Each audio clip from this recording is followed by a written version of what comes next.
Hi, and welcome to Rule of Carnage. We're a couple of games designers talking about games design, hopefully giving the odd sort of bit of advice. My name's Glenn Ford. I'm here as usual talking to Mike Hutchinson. So Hello. today we're going to have a little chat for the Tabletop Gaming Spring Showcase, and we're going to be looking forward a little bit to some bits and pieces that we're planning on doing over the next 6 to 12 months. We'll take about the first half an hour chatting about things that people might actually sort of see in the real world in one form or another in the next sort of 6 months or so. And then in the second half of the podcast and in the second video, we're going to do a little pitch battle of some bits and pieces that are sitting in our notebooks that we're working on, see if each other finds them interesting, and give each other a little sort of thumbs up or thumbs down on each of those ideas. So Mike, do you want to start off maybe running through a couple of ideas that might be coming out in the next 6 months, or shall I Well, I guess one thing that's worth saying is that discussing the roadmap of things that we may or may not be putting out is kind of an intriguing task for an indie designer who's a master of their own destiny and beholden to no one. Because in many respects, the reason that I'm an independent designer is I just do whatever I want, whenever I want to do it. And so, although we're going to talk about some of the things that are kind of somewhat planned and in our minds for things that are coming up, it's worth saying that for independent designers like us, we can change our minds anytime we like. And because in most cases we aren't bringing out a bunch of product sort of all in concert with each other, we actually don't really need to have very locked in release schedules. So yeah, totally. Particularly for myself, I'm going to talk about some things that I might do, but I might get excited about something else during the pitch battle video and go off and do that instead. Yeah, I mean, interestingly, obviously, and this is probably true for a lot of people, lockdown has taken a bit of a sort of swerve on some of the things that I was intending to do for the next 12 months. So one of the projects I'm going to be talking about is one that I've brought forward, and I've dropped another one back. So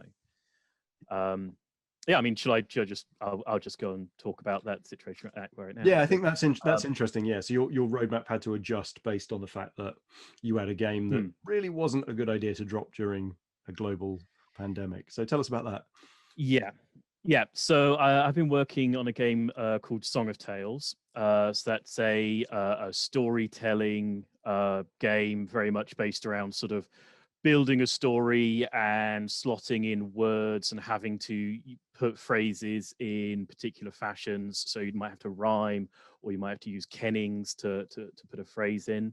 And the thing about Song of Tales is it's a very face-to-face group of people relaxed around a table telling stories very physically together. It also has a mechanic where you've got to share moving a particular piece around the board. And aside from the fact that sort of releasing that into a world where getting a group of people relaxed around a table is less of a proposition, it's also been extremely difficult to give it proper play testing. So I've run a few play tests, but nothing like what I'm comfortable with. I was really hoping that there would be some sort of conventioning or at least club meetups going on at this point to get that into a place where it was going to be ready to publish sort of in the early summer. So that's been knocked back. And what I've been brought forward is an idea that I've had on the back burner for a little while. It's going to be a game called Turing. So some games I absolutely love are things like Mysterium, Greenville 1989. I think it's a fantastic version of this idea. Dixit, maybe a little bit more well known. Image interpretation games where you get a set of totally abstract images, and by the way that they're played out within the game, the things they're connected to, the people around the table attach meanings to them and build up a little private language of that. And I've also been wanting to get more of a small game, big game schedule going on now that I've got a bit of my foot in the door with Kickstarter. So Turing is always going to be a little sort of pocket game. And as I say, I love, for example, Greenville 1989. It's one of those an image interpretation game. If you haven't played it, you should definitely give it a look. Where it's built around, rather than just a sort of direct interpretation of those images, it's about the stories that people build up about them. So you play an abstract image out, and then you tell a story about how your character is feeling going into that image and what they expect to see next, and the windows you open for the communicator of, I think I'll see this or that, is how they'll play an abstract image in for you. And you need to find space so that you don't step on each other's stories, so that images can be quite clear when they're played out. And it's beautifully done, and it takes the idea of seeing those abstract images and then telling the story of what you think is about them to the extreme. So I didn't want to go down that route. So Turing, I think it's interesting, strips it right back in the other direction. So with Turing, a player plays out 3 cards, 3 of which are going to be essentially random and chosen by the game, and 3 of which are going to be chosen by the player from a set of options. And all they have to do is communicate to the other players that which set of cards is an active attempt at communication, and which is essentially a random selection of cards. And one of the big barriers for Turing originally was that it's always going to be a small pocket game, and was always going to have a huge amount of artwork in it by its very nature. So there's been a lot of sort of stashing away images, picking things up, scouring the net for donation images, and putting those together, and that's finally come together now. It's got a good stock of images. We're running it through graphic design right now, and I'm hoping to have that as a early summer release on Kickstarter, to be a little pocket sort of 2 to 6 player game. I've sort of been playtesting it a bit. I think we ran a playtest of it on Tabletop Simulator a little while ago. We did. Yes. It was very enjoyable, actually. I liked it very much, particularly because Glenn is known for his logical play at the table. I literally never want to play Cluedo with Glenn. I have heard tales, and I don't wish to participate.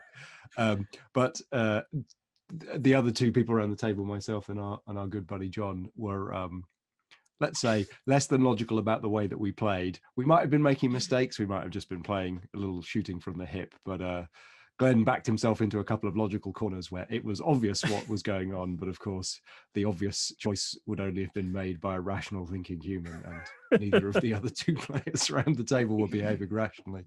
So yeah, I think that's one of the things that I love about these kinds of image interpretation and sort of alternative communication games, and so I think this one has it in a very, very compact form factor. So yeah, I'm excited to see you take it out.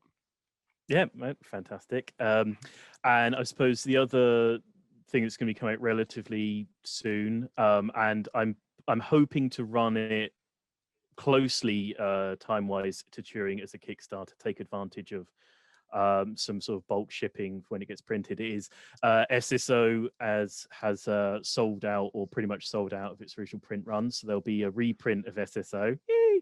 So there'll be a reprint of SSO going on Kickstarter, and that will have alongside it one of the new challenge decks. So one of the things about SSO, if people aren't familiar with it at all, is that it has a base set that tells a story of essentially 2001: A Space Odyssey. You're being killed off by a rogue AI, but the challenge deck that tells the story can be slotted in and out in a modular fashion. So it's been a series of expansions replacing those. So when the SSO reprint goes up again, hopefully that'll be early summer, there'll be the Wonder of Wobs challenge deck coming in with it, where the ship is overrun by tiny cute furry creatures that mean that you can't access various systems and slowly suffocate you out. So that was the second most popular game voted for on the original SSO Kickstarter by fans. Give the people what they want. So Yep, yeah, no, yep. So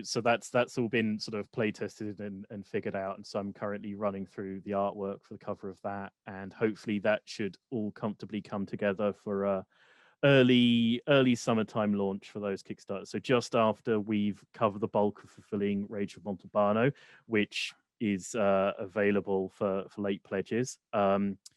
We will go on, launch those Kickstarters, and carry on the release train, as it were. Slight Um, sidebar on that. So I'm interested, just because it might not be clear from the outside.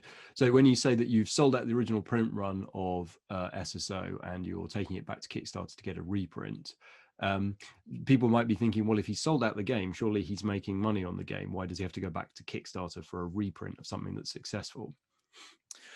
Largely because the funds that have come back from selling the original print run of SSO have been ploughed back into the artwork for Song of Tales, and a lot of it into the artwork that went into Moonflight.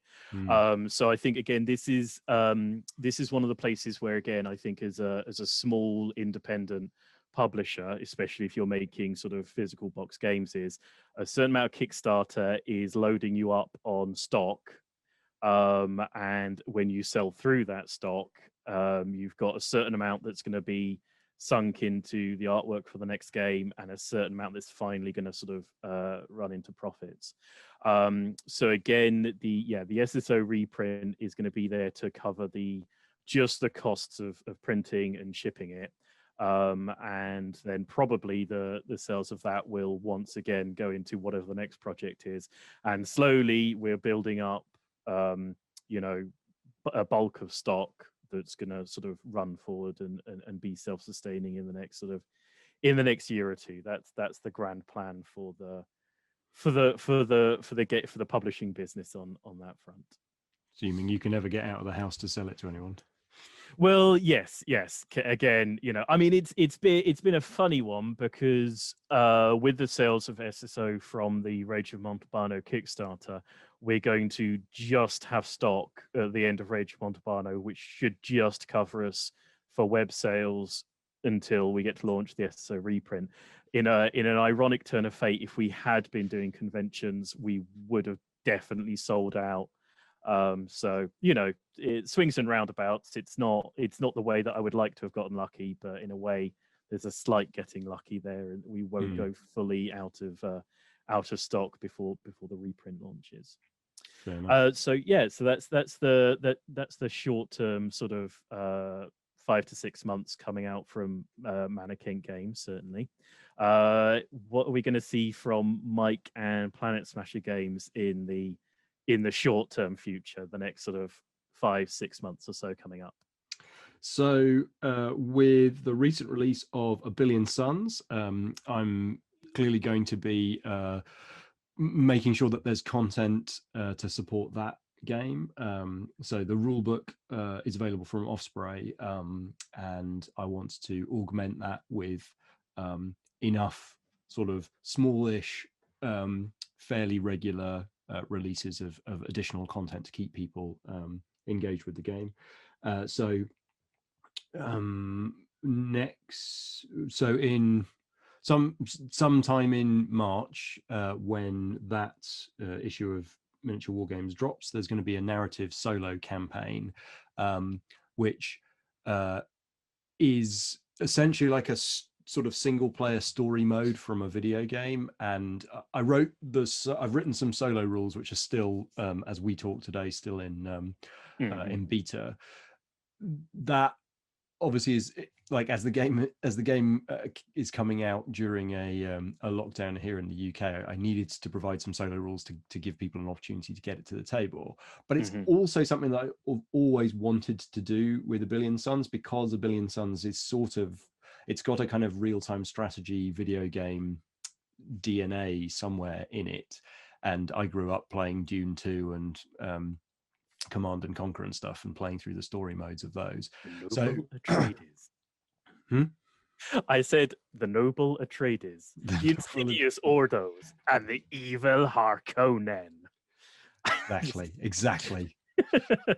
So I wrote for miniature war games. I wrote this 3-mission linked 3-mission campaign, and it was actually a real pleasure to write and really fun to play. So it's nice because I hadn't quite twigged how I was going to go about writing these story modes, but it's been in the backlog for the game for ages. So I think one of the things that I will likely do, depending on how the situation evolves globally, is I'll probably write 1 or 2 more of these like 3-episode narrative campaigns so that people can play out a little part of the story. And I think it also gives me quite an easy way to present something that is definitely not Star Wars and definitely not Star Trek, and give some flavor for people to kind of dive into the sort of stories that they want to tell. So yeah, so that's one thing. More narrative solo campaigns. Finishing the solo rules and getting them out of beta is another.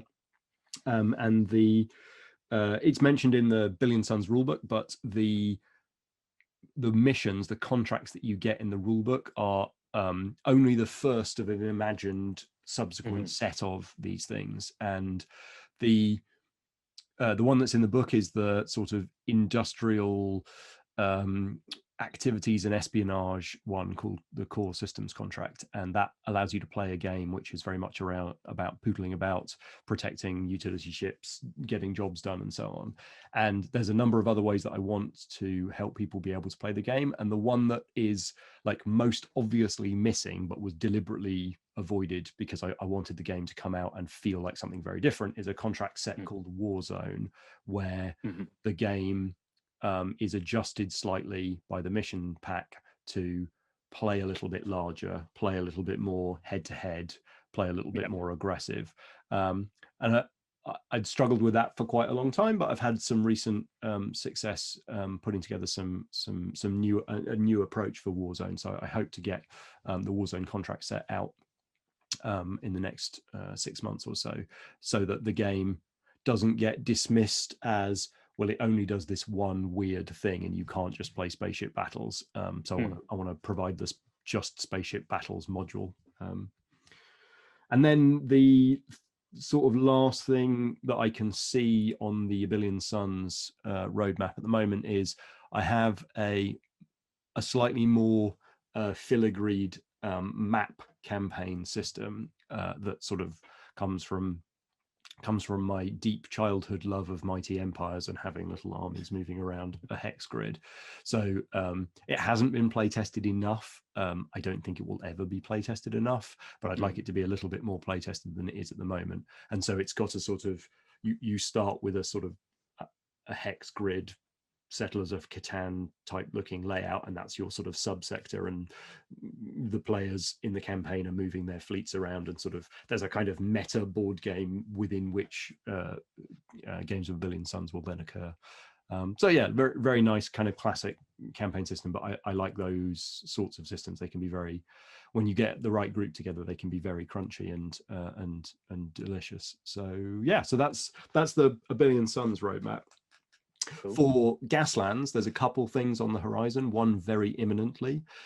So Blaster, which is the kind of games anthology that I'm putting out with a group of other indie designers, including Joe McCulloch of Frostgrave, and Ash Barker of Last Days and Guerrilla Miniature Games on YouTube. The third volume of that is due relatively soon, and I'm really excited to have put out in that a new campaign for Gaslands that's called Gaslands Legacy, and contains some slightly wild ideas about creating cars, which you use a sort of web page application that I've handcrafted myself. So you create cars based on the name of the car that's written on the bottom of the toy car, and then you play through what is quite a unfolding sort of narrative scenario, and depending on what you do during the games, you may get extra clues and extra upgrades and stuff.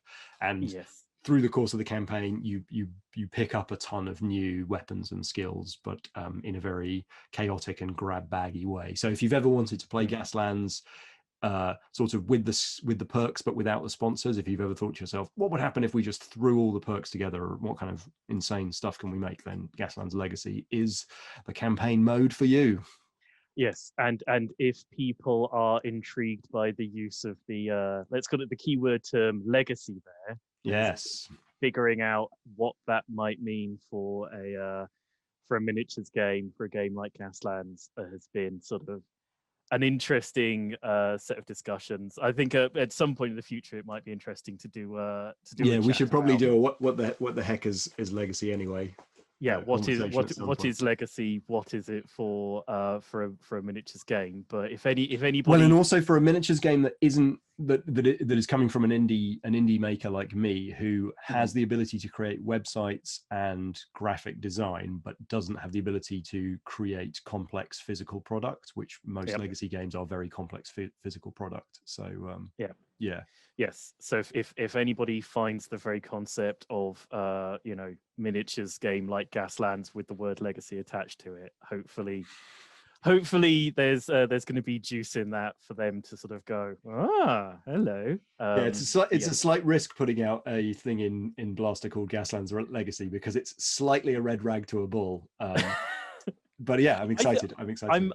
I'm excited. I'm genuinely, I quite proud, I think, of some of the things and some of the ways in which it's gone. And there's and hopefully at various points in this we'll talk about when and how the sort of the format can be widened out for these sorts of games. But I personally, I genuinely think that Gaslands Legacy is doing something quite I don't know if avant-garde is the right phrase, but ill-considered, trailblazing and interesting. So I encourage people to take a look at that and give us their opinions on it.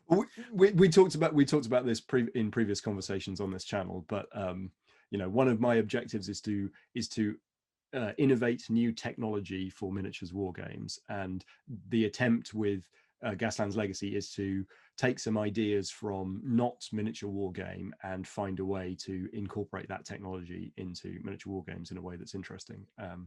Totally. Yeah. Yep. And then beyond that, there is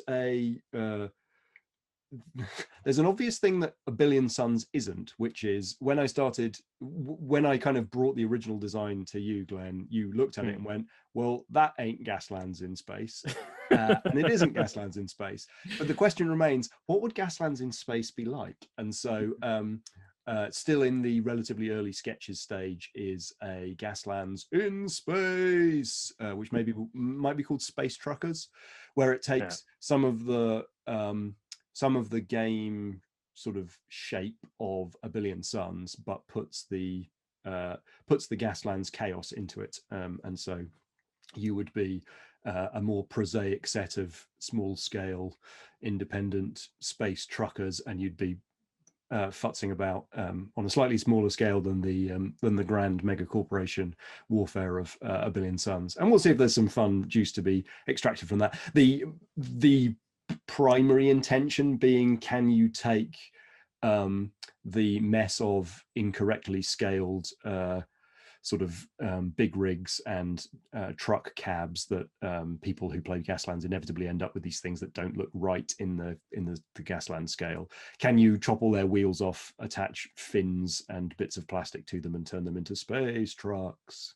Yes. So I suspect the answer is yes, and let's have fun trying that out.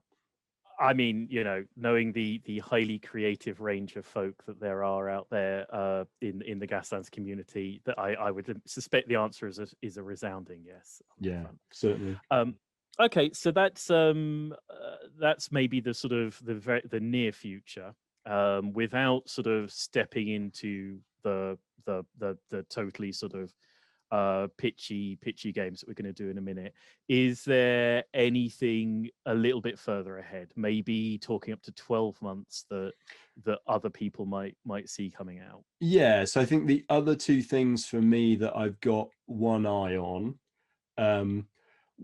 at some point when I'm free of my current passion and excitement for A Billion Suns, I will turn my hand again to Perilous Tales, my solo sort of horror and pulp adventure miniatures game where you play against a clutch of sneaky villains, and they try and stop you from solving your missions. There's basically there's a version of that rule book that exists there's a version of the rule book for that game that exists in my mind, and what I need to do is drink about 6 cups of coffee and have a week off work, and it will just pour out because I can see it in front of me. I just haven't had sufficient spare time to kind of to commit to it and to blow it out. But right now the core rules of the game are good and stable, and there's a great list of villains which can be expanded and play tested more, and there's no doubt about that. But the big missing piece is there's a bunch of exciting structuring devices that I can put in, learning a little bit from and bouncing off of my experience with the narrative solo campaigns with A Billion Suns. When you're writing multiple things at the same time, they inevitably kind of inform each other. But I'm very close to having a pattern for how to tell sort of serials or movie franchises or seasons of TV shows in a nice clicky way. And so I've kind of got 3 of those in early stages, and so I would hope by the end of the year I'll have definitely found a time to open the Google Doc and really dive into finishing what I think could be a really, really awesome and popular sort of way of playing solitaire games. Basically, the community response and the number of YouTube battle reports seems to prove that there's a lot of interest for the system. It's just one of those things that as an indie designer who basically designs in the hour before they go to bed after they've eaten dinner, and has a busy day job, it's just squeezing enough things in. I'm desperate to finish Perilous Tales because I think it's going to be amazing. Yeah, I think the community have really been responding to it already, and it's so far along the journey that it would be sad if it doesn't get some sort of fruition at this point. It's actually opinion. just we didn't touch on it that much in the process conversation that we had before, but there is a part where there's just work. There are words to be written, and those words need to get written, and then they need to get rewritten 6 times so that they're good.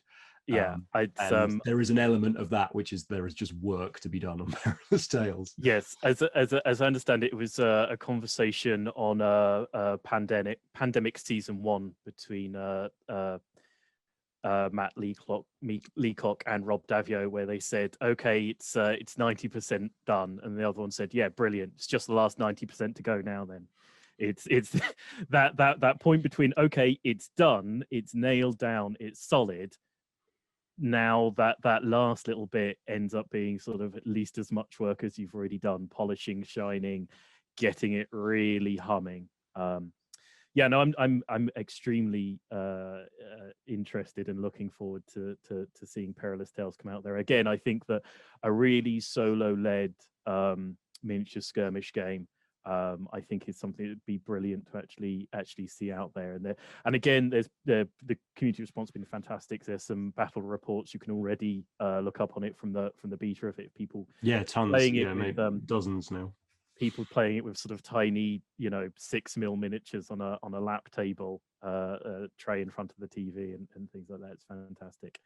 And the where people have lent into making beautiful terrain and then having the same crew of pulp adventure miniatures sort of playing through multiple episodes and watching them unfold a story for their crew on the table. That's exactly what I was hoping the game was going to inspire people to do.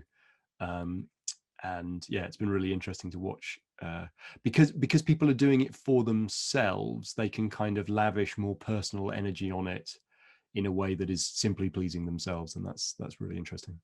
No, totally. So I'm fiddling with a thing that I think that I'm 80% sure is going to be the next sort of big release from Manor Kent. We've been playing a lot of things like Fury of Dracula and Scotland Yard, and I want to take a shot at what I want a hidden movement game to be. So that's it's currently got a working title of Art Heist, but I think it's going to have something a bit more flowery on it. And that's going to be where I love the moments in things like Scotland Yard where Mr. X is one space away from the investigators, and Mr. X is sort of giggling to himself. Half sweating, half giggling. It's like I can see them on the other side of the street. They can't see me. They're going to go the wrong way. And I want to build in a game where the hidden player has more opportunity to taunt, might be a harsh phrase, but more Mess with. encouragement to play the security guard. So I want to go with something that's a bit sort of a bit Thomas Crown affair, a bit sort of gentleman thief in an art gallery who stealing the painting isn't sufficient. He wants to steal the painting in a stylish way. Right, so very nice. he's going to have conditions to his revealing. And a central mechanic is going to be about the fact that guards are going to step and arrest, and then the villain is going to step and check where the guards can see him. So if the villain is on the guard's space at the end of each of his movement, the guards can't see them because he's sort of right behind their shoulder and pivoting around. And if you can keep dogging a particular guard without the other ones getting round to see you stood just behind his shoulder, you can use that ability to sort of have hidden reveals of where you are and really sort of mess with them. And in this design, are you aiming for pure and crisp Scotland Yard, or are you aiming for rich and filigreed Fury of Dracula? It's going to be more the Scotland Yard end of things. So that's for a couple of reasons. Because one of the things that one of the things that's come up with Turing that I've been very happy with is it's going to be my first language independent game. I have a habit of sticking a lot of text on cards, and every time on Kickstarter, quite rightly, I get people from France and Germany and such like saying, will there be a French version of this? Will there be a German version of it? And I don't have anything like the demand to justify printing up a different language version of the game. The thing with Turing, which is fantastic, is that the components language independent, the rules are a single page. I can very easily now put that out in a translated version. And one of the things about a Fury of Dracula version is you're going to have text heavy cards. With a Scotland Yard version, I can get all the cards to be a basic symbol versions. There'll be like 10 or 12 cards maybe, and they can all be icon through. Yeah, that sounds great. And then there's nothing stopping you, like the instructions for a hairdryer, putting all 6 languages in the paper rules insert. So there's only one version, and it is entirely internationalized. Yep, exactly. I think with Turing being Super Pocket, it'll have to be a PDF version of those translations, and I'm hoping, fingers crossed, to community source a certain amount of those translations, and we'll see. Kickstarter's a great community, and it's lovely to get people involved. And I've already had people translating the rules for some of my previous games, and it's been brilliant. But I've had to say, thank you so much for that work. You've been fantastic. But realistically, the cards make this a sort of a losing battle. It'd be fantastic to reach out to some of those people and say, look, it'd be great if we could do something like that for Turing. But for whatever Art Heist ends up being, hopefully the rules will be there in the box, because it's going to be a bigger box game. It's going to be able to fit in the alternative versions of the manual. So I'm excited to have that as a proper language independent release from Mannequin. Yeah, that's cool. That's really exciting. That'd be fantastic. I love a hidden movement game as well, so I'm excited to as you finish the early prototypes of this, I'm excited to play it. I've got a written out version that's halfway towards being tabletop simulated. So once I get the ropey card assets scratched up in that, I will be visiting it upon our regular online gaming group at some point in the next. The good thing about playing those kinds of games, particularly playing Scotland Yard, although Fury of Dracula has been similar as well. The fact that you're not visible to the other players and then you can go on mute and you can be hooting to yourself about how close they are or how they just said the wrong thing, where everyone is going, well, he can't be there because he must have been there. And then if he went to there, then you're just going like, I'm just behind you, I'm just behind you, but you're on mute. Yes, so hopefully that would be good fun. Fantastic. So hopefully that's what the public will be seeing from each of us in the next sort of 6 to 12 months. Mm-hmm. We will take a break here for the call of the first part of Rule of Carnage. If you're listening to the podcast, it will go straight through. If you're on the video, there'll be a part 2 in which we're going to engage in a pitch battle for things that are in the notebook and see what each other think of them. If you're viewing this on Tabletop Gaming Spring Showcase, thank you for stopping by. Rule of Carnage has its own YouTube channel now, so please track us down. If not, hit us up on Twitter. I'm on Mano Kent Games 1, that's the number 1, and Mike is on Crikey Miles. You can get me at Crikey Miles.